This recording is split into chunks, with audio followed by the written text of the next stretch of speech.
Hello, this is Lynn Fraser with the Radical Recovery Summit 2023. I am so delighted again to be speaking with Dr. Gabor Maté. This time we're talking about the myth of normal, trauma, illness, and healing in a toxic culture.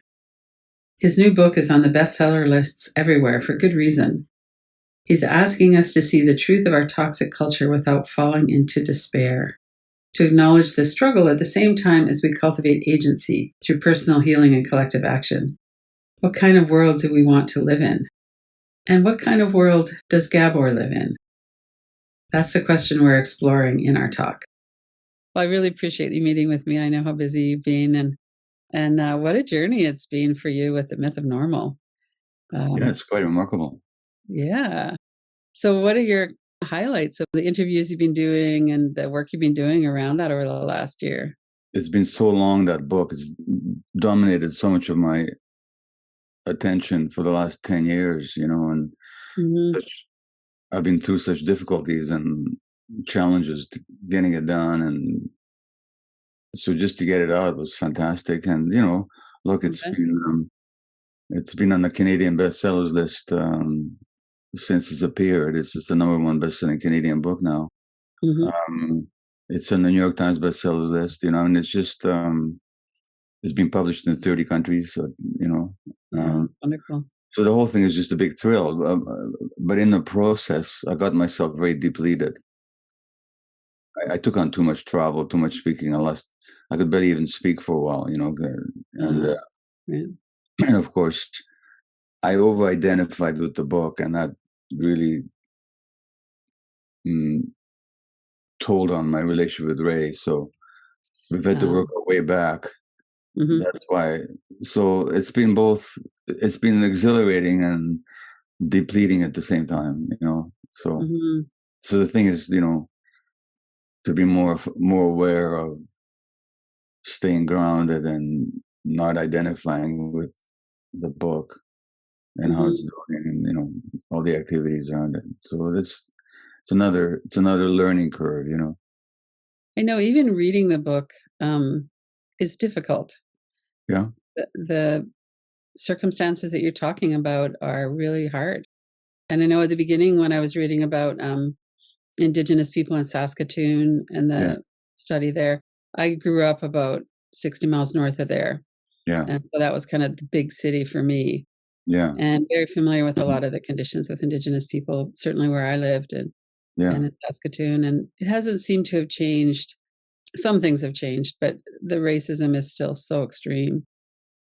And so one of the things that I wanted to kind of talk about a little bit is how you maintain. You have a quote in your book, you talk about optimism and hope and the soul. And how do you work with all of those really difficult things without turning away from them and still find this optimism and hope and joy? And so your book seems like it's such a massive tome of what's going on in our culture, and it's a real cry for we need to pay attention, and yet there's hope in it as well. Well, it's not so much hope, which is the wish or the desire for something to happen in the future. It's more about what's possible for people. And you and I wouldn't be doing this work if we didn't see possibilities in people. And on the individual level, we've both seen people utterly despondent and really at the end of their rope, really, and then come back and do magnificently. And so that possibility is just there. It's not a question of a hope. It's a possibility. So I see that possibility in myself, in anybody I work with, and I see it in the world in general. I haven't always seen it. I'm not always in touch with it, but it's there. And that's just a given. So it's like I quote in the last chapter, I quote Chomsky, who's quoting Antonio Gramsci, who's an Italian, and he said that he talked about pessimism of the intellect, optimism of the will. It's kind of like that. Like the world is really in a difficult situation, and Yeah. Although the official ideologues of the system are lionized for telling us everything's better than it used to be. In fact, no, people are in a lot of trouble. A lot of people are suffering, and it's getting worse. And internationally, nationally, people are more anxious, more worried, more stressed, more threatened. But at the same, so that's just, if you don't see that, you're just not looking at reality. But at the same time, the possibility is still there, because you also see that, I mean, the very fact that a book on trauma, like my own, or Bessel's, or Bruce Perry's book on trauma, these are bestsellers. What does that tell us about human consciousness? It means that at least a certain number of people are really looking for answers and are willing to look at some of the really difficult questions. That means there's a real possibility. And just as an individual level, a health crisis or an addiction or a mental health challenge can serve as a wake-up call. Well, same thing is true on a social level. But I don't think it's easy, and I don't think it's imminent that there's going to be significant change. I also think it's inevitable. Mm-hmm. The people that you're mostly talking with are people who are showing an interest in this. Well, who else would talk to me? Right. It's not everybody. No, it's not everybody. Right. What are you seeing that's, we talk about these things like community and not being so isolated and finding a way to work with other people, that self-inquiry to be able to actually see the world as it is. So for me, being in communities really supports that. What are you seeing in terms of the people you're speaking with? Are you seeing that people are coming together more, at least some people? Well, every time I speak, it's people come together, because True. that's what's going on. So Right. whether I speak to 1,000 people, which I've done several times in the fall, or whether I speak to 200 people, it's not only just that people have come together, it's also that people themselves are in their lives coming together, like their organizations or institutions or groups or self-help groups or book clubs online, or, so that the essence of it is that we're social creatures, and people are recognizing that. And the COVID pandemic, whatever else you can say about it, has certainly taught us the importance of human connection. Now, why we needed that to be taught to us in such a dramatic fashion, that's another question. But it certainly highlighted the importance of connection and community and contact, collaboration. And I think that's a lesson a lot of people have learned, because they suffered so much being isolated. Yeah, there seems to be a sense that as much as people are trying to get back to normal, so-called, that also people are going, actually, that wasn't really what I wanted. No. So one of the things you talked about years ago was how you had a call to write books. Yeah. To be in this kind of position that you're in now, and you followed that call. Yeah. And that's inspiring, because you could have just kept on doing what you're doing and then retired as a doctor and went golfing or something. And oh God, that golf. I'm not putting anybody else down, but I couldn't imagine for a second standing there on a golf course trying to fit a small ball into a hole. Like, what for? Anyway, not my idea of a good time. But I can. By the way, I can also see that for some people, it's it's really grounding, and it evokes real sense of presence. You have to really be focused and be present, and it's true. So I can see why people love it, but just not for me. Not for you. So we all have that call, so one of the questions I raise in this book is, what are you not saying yes to in your life? Like, what is in you that, I quote Hans Selye, or Janos Selye, the great Hungarian-Canadian stress researcher. And he said that what is in us must out. He said that if we all have this thing that nature wants us to express, and if we don't say yes to that, he says, become hopelessly hemmed in by frustration. So when people are frustrated, I sometimes say to them, well, that's a good thing, because there's something in you that wants out. There's something in you that wants to be expressed, manifested, acted upon. Pay attention. If that wasn't in you, you wouldn't be frustrated. When I look back on my own diaries that I kept in my 40s very fitfully and intermittently, because my ADD brain would never stick to anything long enough, but I would talk about how frustrated I was and how I sensed that there was some potential in me that I hadn't fulfilled yet. I didn't know what that was. And at that time, I only experienced that as negative. I'm so frustrated. In retrospect, good for you. Good for you that you recognize your frustration, because it meant there was something in you that wanted to be expressed. So I say to people, if you got that kind of frustration, good. Pay attention to what is it that wants to come out? What is it that wants to be expressed? And so often when people feel that frustration, they go into some kind of an addiction. Yeah, it's rather than feeling the frustration, they want to escape from it into some external activity that doesn't come from within, but that soothes the frustration temporarily. And I mean, I both know, and we don't have to tell your audience where that leads us. Right. That kind of escape, that kind of attempt to escape the frustration, simply invites a lot more frustration.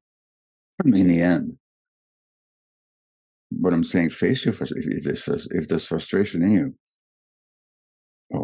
what are you frustrated about? It's some need that isn't being met or expressed. So check in with what that need is. You help a lot of people through the compassionate inquiry, the method that you use and that you train people in. So if someone comes to you and says, I'm really frustrated, I feel like my life is meaningless, or whatever that may be, what are some of the questions that people might ask, or what are some of the things people might do? Well, the first thing I'll point out to them, there's no such feeling as my life is meaningless.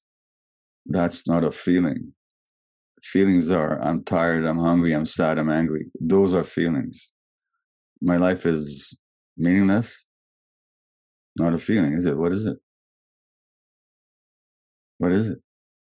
That's a belief. It's a belief, yeah. Right. Okay. Now we can examine your belief, but not confuse it with a feeling. And then the next question would be, well, what is it about your life that you find lacks meaning? And who is experiencing that? I mean, even when somebody says, my life is meaningless, who's the I that's saying that? So that I, you'll find if you pursue this inquiry, is the true self that wants to find its real expression in life. Right. So it's a damn good thing that you have that belief, because it's going to lead you to inquire, well, who is it here that really wants to be expressed? So to say that my life is meaningless is a very meaningful statement, but it's not a feeling, and it's an important distinction to make, because beliefs you can examine, feelings we just accept. So frustration, anger, sadness. Yeah, those are feelings. Feelings. Right. Yeah, that my life is meaningless, not a feeling. How did I develop that belief? What desire does that belief cover? These are good questions. So from the point of view of compassionate inquiry, all this is great material for inquiry. And the essence of it is that the answers are always within people themselves. Right. Everybody's got the answers. Ask the right questions, the answers will emerge. So when people are dealing with the kind of pressures that we're under right now, and I'm particularly thinking of young people, I have grandchildren and people that are in their teens, 20s, 30s. It's such an intensely messed up world that they're living in. A lot of times their parents are really stressed. Over the last 50, 60 years, the economic crunch has gotten so much stronger for people. Yeah. What's your sense of what's happening with young people? Do you feel like there's kind of an awakening there, or do you feel like I know there's a lot more anxiety amongst young people. Well, statistically, the rates of kids or young people being diagnosed with anxiety, depression is going up. The number of people being medicated is going up. The number of youth suicides is going up. So something's going on, and I think it's because the conditions under which young people develop have become a lot more stressed, a lot more alienated, and there's the huge, noxious influence of the digital media. In the Myth of Normal, I talk about this. I'm certainly not the only one to talk about it. That young babies are now handed iPads and cell phones,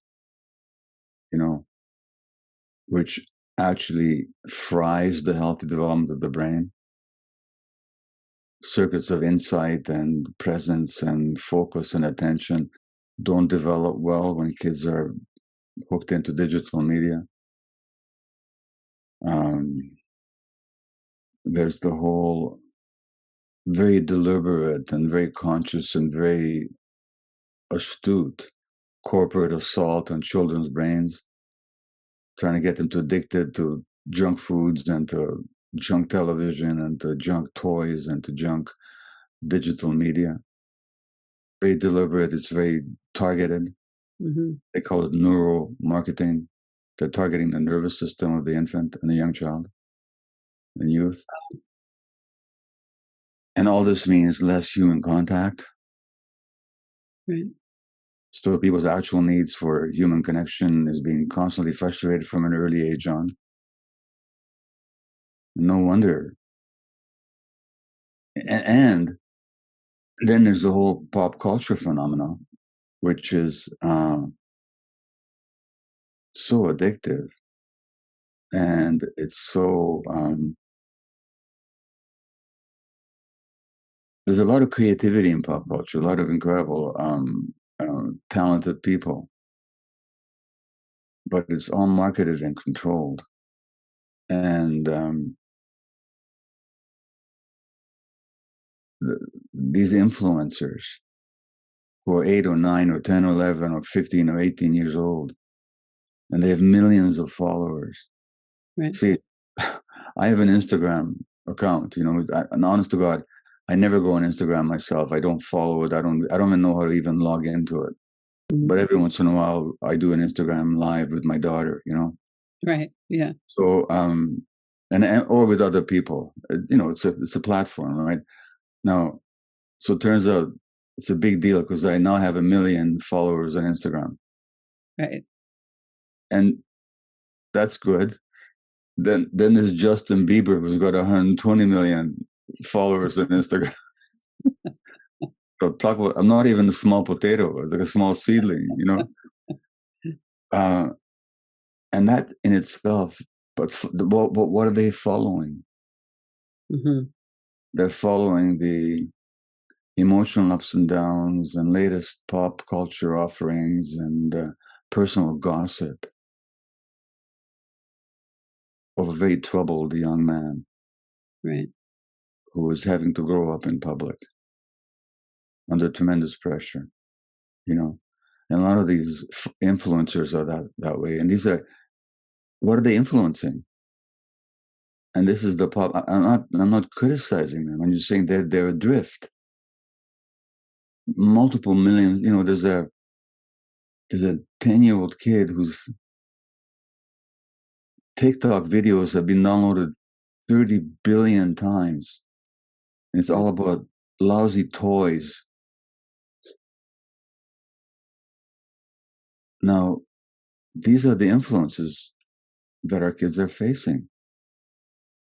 How does that prepare them for a functional life?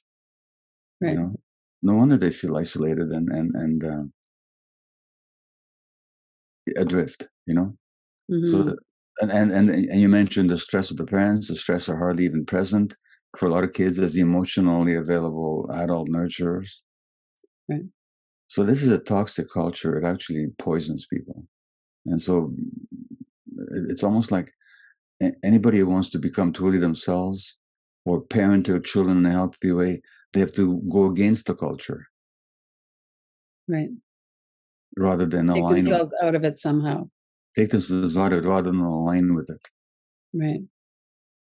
And actually, in the final chapter of The Myth of Normal, I quote Abraham Maslow, you know, the psychologist, and he found when he looked at self-actualized people, there are people who are disconnected from the culture. Oh, interesting. Right. That the more, not in an automatic, reflexive, oppositional way, but they just found their own meaning. And they disconnected from they were healthy because they disconnected from the unhealthy culture. And that's very different from disconnecting from ourselves and from other people. Yeah, disconnecting, by the way, not in a sense of, maybe detaching is the right word. Like they lived in the culture, but they didn't identify with its values. Right. They insisted on their own meaning and their own interpretation of what was important, not as dictated by the culture, you know. Right. So, you know, what kind of a culture is it that in order to be healthy, you have to detach from it? Well, we live in such a shaming culture too, you know, with the influencers. Part of it is, even like when I think about Michael Jackson when he was a boy. Yeah. It was so sad to see the pressure that he was under and continued to be under. Well, again, in The Myth of Normal, we talk about these pop culture figures that we idolize, and very often they're the most traumatized people. They are. And we celebrate them for we kind of deify them rather than seeing their humanity. So you get an Aretha Franklin, who sings this song called R.E.S.P.C.T. about respect, and she becomes an anthemic figure of feminine self-expression. She was an abused woman on her life, right, from childhood into adulthood. She hid her emotions from the public, you know, and everybody bought into the image, and nobody saw the person. And the same thing is true from Elvis Presley and Marilyn Monroe, Kurt Cobain, Amy Winehouse, any number of, you know. So we buy into, you know. I talked to Alison Morissette, and she, even when she was an adolescent, a 15-year-old pop star, she was sexually exploited by the people around her. right. She talks about it now, and it's quite remarkable to see her perform, which I had an opportunity to see in Vancouver a few months ago. Remarkable performer. Mm-hmm. What a voice and what a presence. But she's really had to work hard to attain her authenticity, you know, in the face of cultural expectation. So many of these figures that are pop culture icons are living lives that are totally inauthentic, and we idolize them. What's your sense of why that is? Why are we so vulnerable to that kind of influencing? Because people do find their lives meaningless, and they try to find meaning in the adventures and triumphs and losses and travails of famous people. It's vicarious living. Right. I mean, does it really matter that Prince William and Prince Andrew had a fight? Does it really matter to anybody's life? Right. And what's the difference? What's the headline? Brothers have a fight. That's the headline. Yeah. But Right. because the names are William and Andrew and there's Prince in front of them, oh, this is really important stuff. Mm-hmm. No, it isn't. It's just two brothers, two traumatized brothers having a disagreement and some hostility. What's more natural than that? Mm-hmm. But people live their lives vicariously through the experiences of these celebrities. So we get the ups and downs, the emotions, the feeling of being alive, but it's through other people's lives. Through other people's lives, right? Yeah, which is, I mean, talk about addictive. Yeah, yeah. I mean, you go to the supermarket. You go to the supermarket. I mean, you go to the Safeway in my neighborhood. Mm-hmm. At the checkout counter, there's all these magazines. Who slept with who is no longer sleeping with who's pregnant, and there's all these names, Jen and Harry, or Jen and Joe announced their new child. Who the heck are Jen and Joe? I don't know who these people are, but to some people, they are somebody, and it really matters that they're having a baby. And what if the headline was, human couple have baby? Okay, that was who'd buy the magazine? Right. Yeah. So, but that it's a very addictive meaninglessness, because I get to vicariously have excitement when in my own life I haven't found the life. Right. And one of the things that I see with people who are socially isolated and people who have a long experience of being hurt by other people is that sometimes real relationships, actual human relationships, are too scary or too hard. Yeah. And so, like, I used to watch this Canadian TV show, Heartland. It's about a ranching family. It's near where I lived in southern Alberta. It's a beautiful story. Oh, wow. And I would have my Sunday dinner while they were having their Sunday dinner. Yeah. I feel like I was included. And so it's very nourishing to the nervous system, even though it's not my family. But I also didn't have to, my mama lived on a ranch. And so I know that kind of culture. And that was not a nourishing family to be in, actually. But once it's removed like that, we get some kind of a hit in our nervous system. Well, especially if something is, if a piece of art or a film, a play, a book is well done and it represents some authenticity, then that's great. We can actually learn from it, and grow from it and get some insight from it. But so much of what's out there is not like that at all. It's not like that at all. No. Like if you take the most popular TV shows, like one of the best-selling books right now is by Matthew Perry, who's part Canadian actually, and I know that because my book has been competing with his on the bestsellers list. Right. I'm finally ahead of him this week in Canada, but he was sorry at the top for a whole number of weeks. But what's the book about? This guy was this is the biggest TV show ever, Friends, Yeah. But it was totally phony. Yeah. There was no real relationships in that film, in that TV series. It was all fantasy. Yeah. And so now this actor who's been through his own addictions and his own stuff, and now if the same book had been written by somebody whose name wasn't Matthew Perry, who wasn't nobody would be reading it. Right. Or at least very few would be reading it, comparatively speaking. Mm-hmm. So it's the image that people identify with, and the image was a completely false one to start with, Now, it's always interesting for people to find out what's the reality behind the image. Mm-hmm. And I haven't read the book, and maybe the book is very honest that way, and probably in some ways it is. Yeah, I haven't read it either. Yeah. But nevertheless, the celebrity culture, or the celebrities somehow represent on a large screen aspects of ourselves and that we're not in touch with, you know? Why aren't we in touch? Why are we so hung up on what celebrities do or don't do?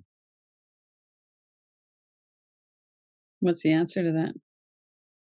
Well, that goes back to what I call a toxic culture, is that this society really drains meaning and connection and value out of people's lives, genuine value.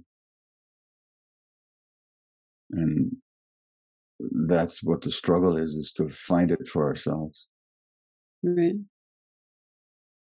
Are you happy with your life right now? Yes, I'm happy. I always hesitate to use the word happy because it's such an evanescent state, you know? Mm-hmm. Am I satisfied? Yes, I am. You know, a lot of issues that I've been struggling with or worried about over the years, I see them resolving around me. I just had a wonderful week with my wife, you know, and after 53 years of marriage, it's a better relationship than ever, you know. Beautiful. I've written this book of mine that was such a struggle to write, and it's doing well out there.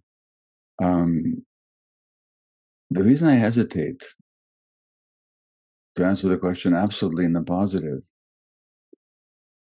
is I do have a sense that there's more yet. Not that I haven't done in a sense of doing, but discovered, you know, that there's more. And I don't mean more in the sense of more attainment or more achievement.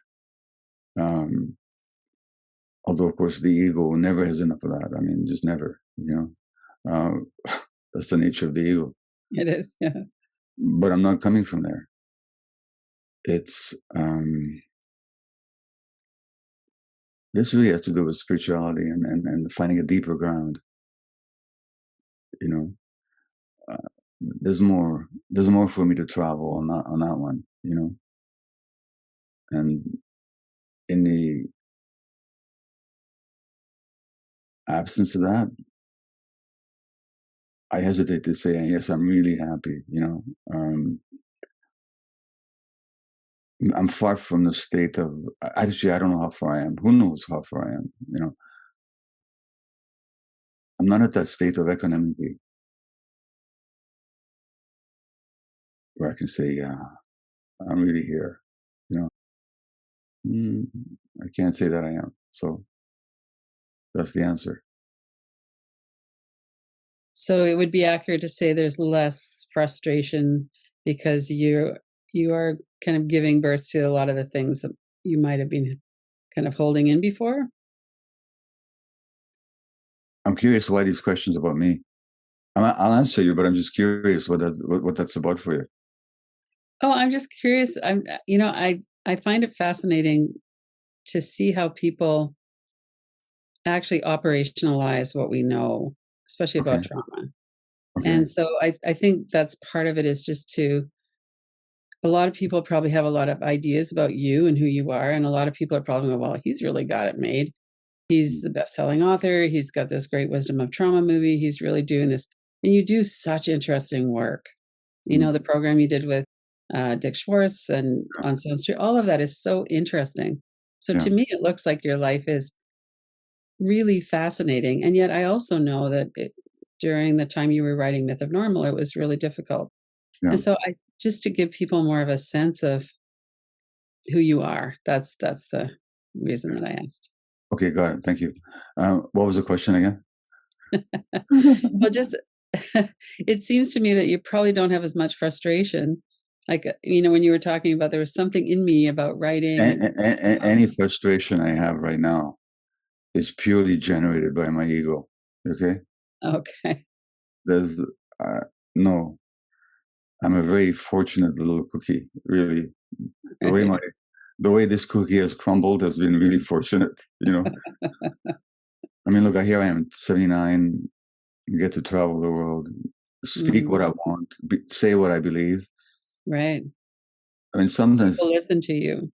I mean, sometimes I laugh. I talk with Dick Schwartz or Bessel or Peter Levine or any of these people, and Gordon Neufeld, my friend, the psychologist, and I say, my God, we get up in front of a bunch of people, we say the most obvious things, and everybody stands up and gives you standing ovations. What a genius, All we're saying is, this is what's so funny, all we're saying is, Lynn, and I think that's all you ever say as well, or Scott or anybody else, is when you treat people well, they're going to be okay. And if you don't, they're not going to be okay. It's true. And then everybody stands up and says, what a genius, like we say the most, so to say the truth, to actually have the luxury of speaking your truth and having people pay attention and pay respect, it's incredible good fortune. Right. Now, every one of the names that I've mentioned, including yourself and including myself, where we can give ourselves some credit is we've done the work to arrive at those truths and to have some capacity to express it. But we didn't create the truths. We're just saying the obvious. We're saying what's actually true. We're saying what's always been said, very fortunate position to be in. A lot of people in this society don't believe they can afford to speak the truth or to even feel it, because it puts them at odds with their circumstances. So I'm just very fortunate that way,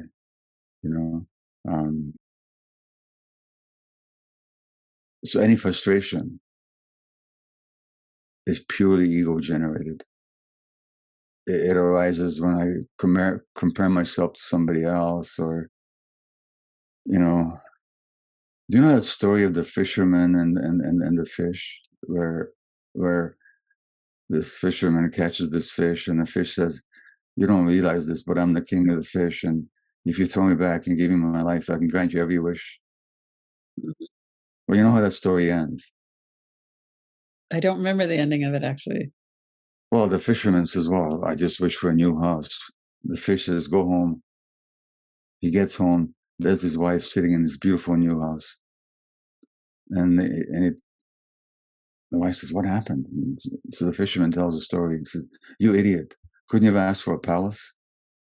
And he goes back to the ocean and summons the kingfish and, could I please have a palace? And the fish says, not to worry, go home.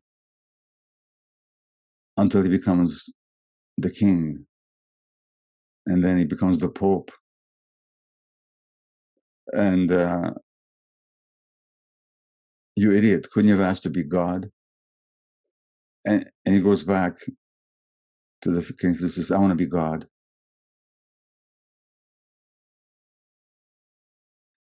And then he goes home, and there's his wife sitting in her old, broken down house. And that's the insatiable ego. Right. That no matter what it gets, it'll get you back to that same misery. If you keep following it, doesn't matter what it attains, it never is enough. And it'll lead you back to the same misery that you started from. Right. Well, that's the nature of the ego. And I'm saying that any frustration that I experience comes purely from that egoic mind of mine. In my actual life, no, there's no frustration. There are things that I care about, things that upset me when I look at the world. Yeah.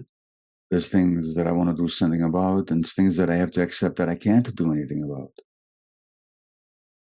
It's not the same as frustration. Yeah. So there's something in many of us that says that's a dangerous path. I'm not going to keep going down that. I see it. It's natural that it happens, but I'm not going to keep kind of following that. So you mentioned, oh, go ahead. No, you go ahead. I'm sorry. Which path do you mean now? Oh, the path of the ego. Yeah. Yeah. And then there's also the path you mentioned a minute ago about spirituality. Yeah. So that's, do you want to talk about that a bit or no? Well, the thing with the ego is, I'm reading Eckhart Tolle again, and he's just the best there is when it comes to understanding the ego, Mm-hmm.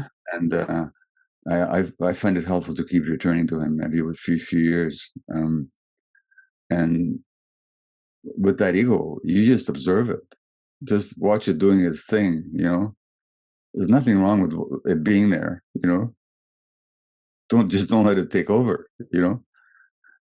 Don't identify with it, and it's actually very funny.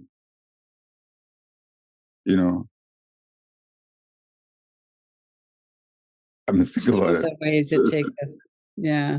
So, so not tomorrow, but a week from now, the myth of normal is going to return to the New York Times bestsellers list. I know this in advance. So it'll be number 12. Okay. The ego says, why can't it be number 1? Now, 2 years ago, you had told me that my book's going to be, oh my God, incredible. I'll take it, but once you get it, the ego, no, not enough, Right. And if it was number 1, you know what the ego would say? Why can't it stay there forever? Why can't I be God? And Right. which plunges you back into the same misery of inadequacy and insufficiency and loss. Mm-hmm. That is the very basis of the ego. Right. So when it comes to spirituality, if I understand Eckhart, and I think he's just wonderful, it's just not identifying. The degree of spiritual development is reflected by the degree to which you don't identify with the ego. It's not about some big woohoo, Now, he did have the big woohoo. I mean, totally did. He was really depressed and life was almost at the end of his tether. And then he surrendered to it, and Right. it took him some while to integrate that experience. But as he points out, for most of us, that's not how it happens. Right. It's more gradual. Yeah. It's more gradual. And I've had some glimpses when I worked with psychedelics, but that's the closest I come to the big woohoo is, now I know people who had that experience without psychedelics, my wife being amongst them. Doesn't fix your life. Right. It's just a touch point. It gives you a glimpse of what's possible. But for most of us, it's work. So the spiritual work for me, and I think for most people, is whether you meditate or do yoga or whatever path you follow, ultimately it's to what degree do you disidentify from the ego. And so that's the spiritual work. And I think it's essential. I mean, at least for me, it's essential. Because that egoic life just is a source of misery. So to develop the capacity to witness that movement in the mind and in our nervous system, and then fall including the desperation to escape into addiction. Mm-hmm. I mean, that could be noticed as well, and it could be noticed compassionately, not as an enemy, but as, oh, this is your attempt to escape, isn't it? Mm-hmm. But that capacity to observe and disidentify, I think that is the essential spiritual work. It's interesting to circle back to Dr. Maslow talking about the pulling back from, when we were talking about that, not identifying with popular culture, not like we're part of culture, but not basing our worth on that culture. That's right. To be able to come back and be who we really are. Yeah, and I think spiritual teachers have forever engaged with this question of being in the world but not of it.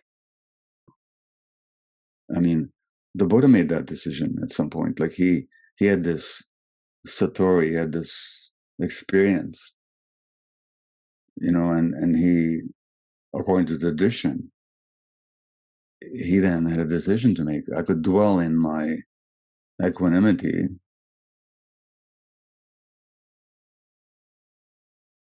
or I could bring that into the world and engage with the world and teach others and so on, you know. So he made a decision to be in the world and not of it. And that's really the decision that we all face. Mm-hmm. Not at least until the world is so evolved that we can be in it and of it at the same time. I don't know if we'll ever get there. My meditation teacher used to say the greatest gift you can give the world is a peaceful mind. Yeah. And not to be sitting peacefully in meditation when there's stuff going on that you need to be engaged with either. You know, most of us don't meditate at the level that we can, you know, bless the world through our meditation. Most of us have to use action as well. Yeah. But it's yeah, and you know, and the Bhagavad Gita talks about the karma of action. There's the yoga karma, there's the meditation karma, and the karma of action, you know, which means being engaged. Mm-hmm. So what's next for you? What's your sense of what you're going to be doing over the next year or so? Well, so I get a lot, you know, I mean, there's a lot of invitations that I have internationally to go and talk, which is quite remarkable, and I look forward to some of that. I have another book to write. My son, Daniel, with whom I wrote The Myth of Normal. Then our next book is called Hello Again, A Fresh Start for Adult Children and Their Parents, which is a workshop that we do together and have done. We'll have a podcast about it coming up soon. Oh, good. And it's about adult kids and their parents. And this workshop, we've done it the whole times now in New York and Vancouver, and online. And it's adult kids and their parents really do find it inspiring and transformative, because we carry so many issues into adulthood that get in the way of our relationship with our adult parents, or our parents have so many issues with us. And so a lot of people find that workshop very powerful. And so that's the next book we're going to write.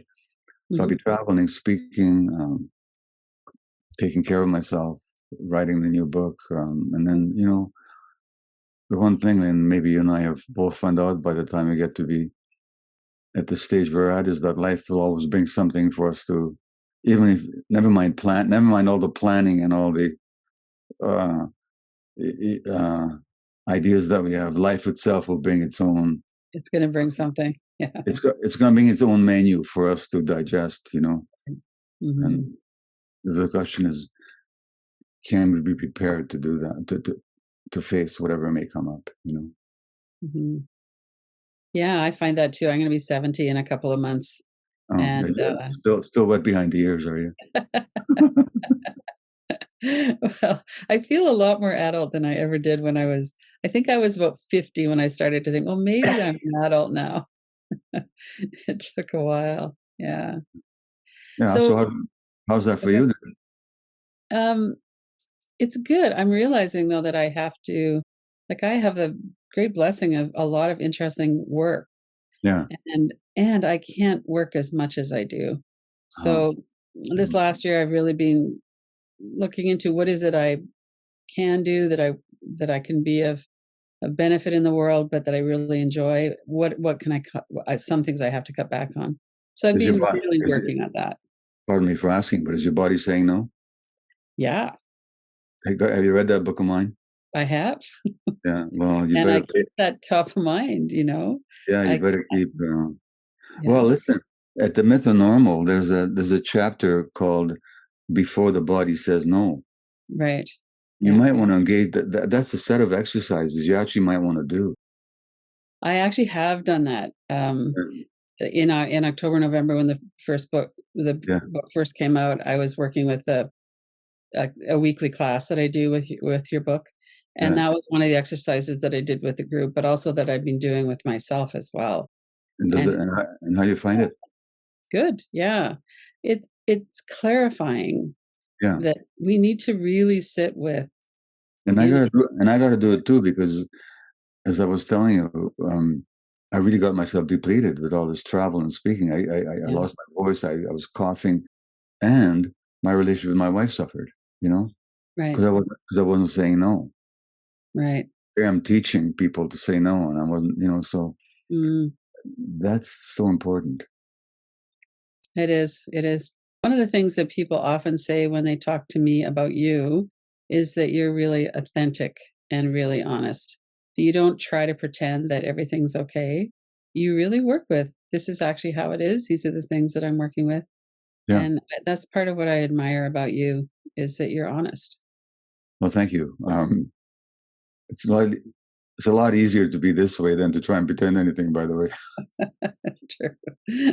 But you also have to have enough stability in your own sense of worth that you can handle the shaming that somebody might deliver when you're honest. You know what it is? It's like Eckhart says, the ego is not personal. Why should I be ashamed? I'm a human being, So it's my worth is not dependent on what other people think of me, or it's certainly not. It's not dependent on me looking good, Right. Or anybody, So it's. But the biggest thing is, it's not personal.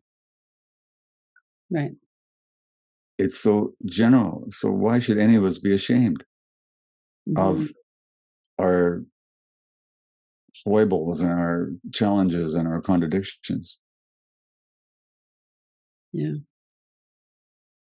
Yeah, we have to find ways to let that in and to let ourselves be kind with ourselves. And or look, what's in the way of me being kind to myself? Yeah.